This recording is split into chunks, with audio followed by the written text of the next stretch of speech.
trouve pas bizarre de voir un Asiatique sur scène?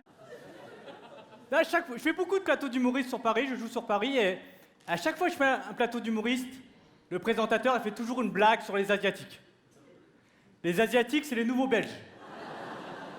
Genre, l'autre fois, il y a un spectateur qui est venu me voir, il m'a raconté une blague, il est venu me voir, il m'a dit « Tu sais c'est quoi un Chinois qui écoute de la musique ?» Voilà ma vie de Chinois. Donc je me présente, je m'appelle Alex Nguyen, et à chaque fois que je dis que je m'appelle Nguyen, il y a toujours des spectateurs qui ont l'impression de me connaître de façon indirecte. Ils viennent me voir à la fin du spectacle avec un petit sourire en coin et ils me disent « Mon médecin s'appelle Nguyen. » C'est vrai, il y a beaucoup de Nguyen. En fait, je vais vous expliquer pourquoi il y a autant de Nguyen. 40% de la population vietnamienne s'appelle Nguyen parce que dans l'ancien temps, il y avait beaucoup de conflits. Et traditionnellement, le clan vainqueur imposait son nom au clan vaincu.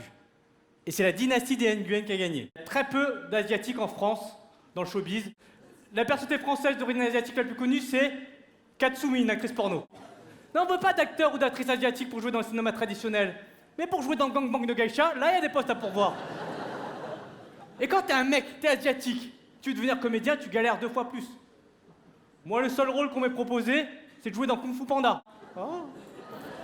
Et aussi, nous les Asiatiques, on est discriminés à cause de notre non-force physique. On n'est pas très grand, on n'est pas très costaud. T'appelles rarement ton pote asiatique pour faire un déménagement. Tu vas l'appeler pour changer ton fond d'écran, mais pas pour ton déménagement.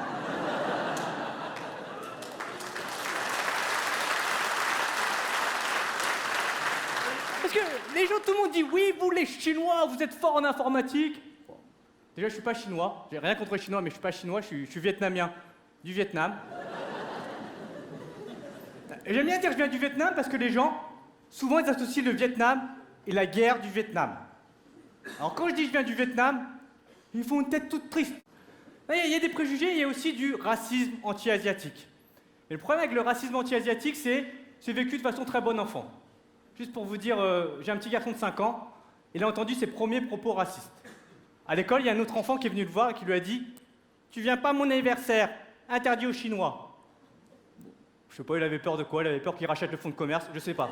Je sais pas ce qui se passe dans la tête des enfants. Mais c'est ça, c'est pas le plus marrant. Le plus marrant, c'est que j'ai raconté à ma mère, et ma mère elle a eu une drôle de réaction.